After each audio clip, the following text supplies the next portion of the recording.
Hello Badgers class and Hedgehogs class. This is Mrs. Bateman. I'm going to show you how to do a winter tree picture. These are the things that you will need.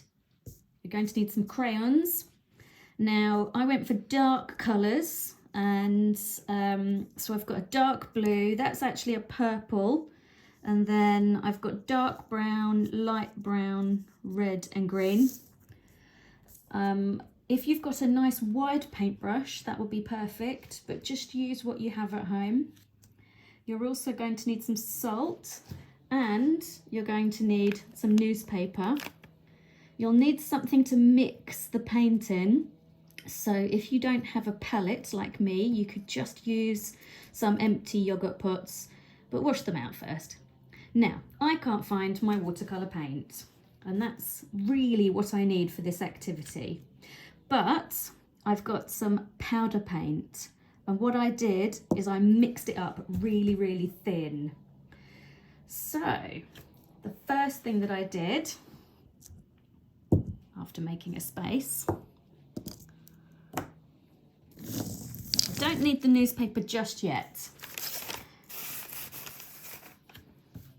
I started off with the lighter colour brown crayon.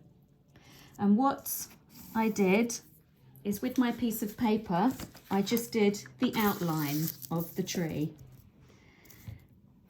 And then I got the darker brown crayon and I put some more detail into the tree, like this.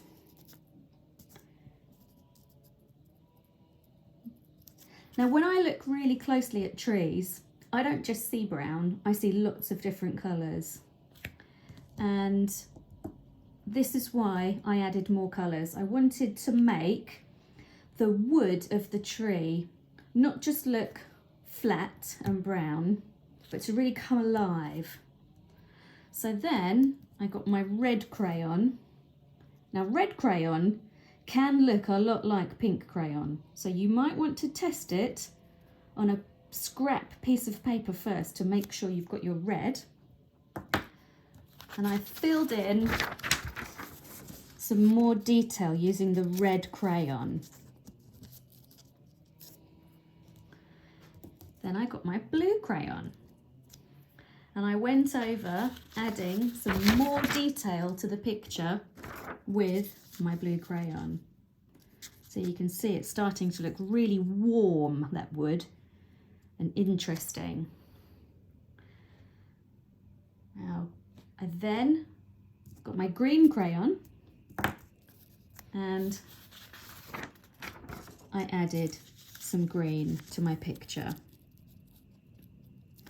Now, at this stage, I was really happy with all the colours I had, but I started to notice that the tree trunk was looking a bit stripy, and I didn't want it to look as stripy as that.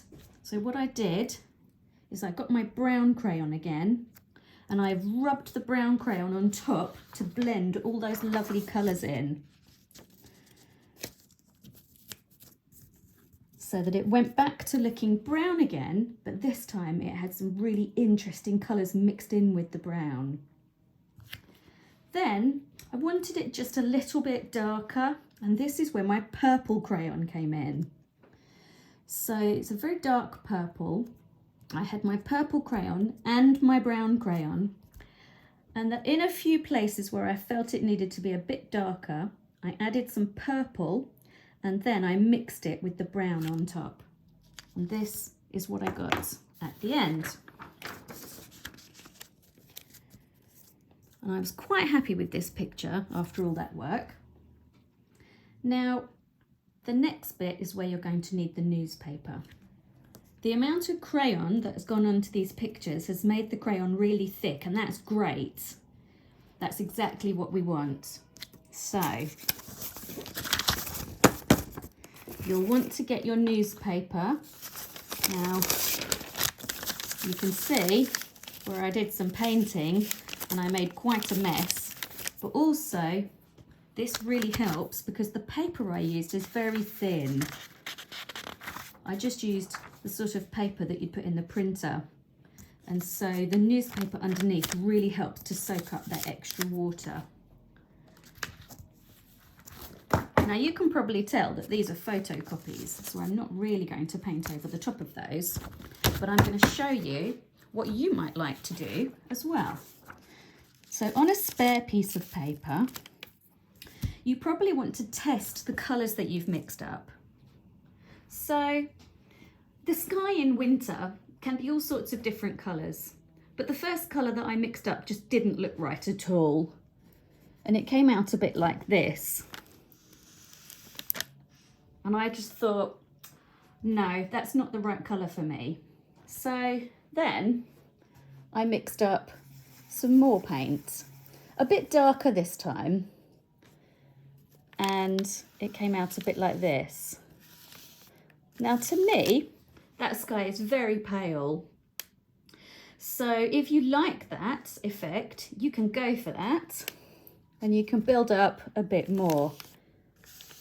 Now for this, you're really going to need to have quite a lot of watery paint on the paper. And the reason for that is because now it's time for the salt. You get a pinch of salt and you sprinkle it on to the wet paint. The reason we're doing this is because when that dries, that's going to give a really lovely texture to the sky, and it's going to get rid of all the brush marks, and it's going to make it look like a wintry sky. And some of the salt will dry white, so it will give the effect that it is lightly snowing.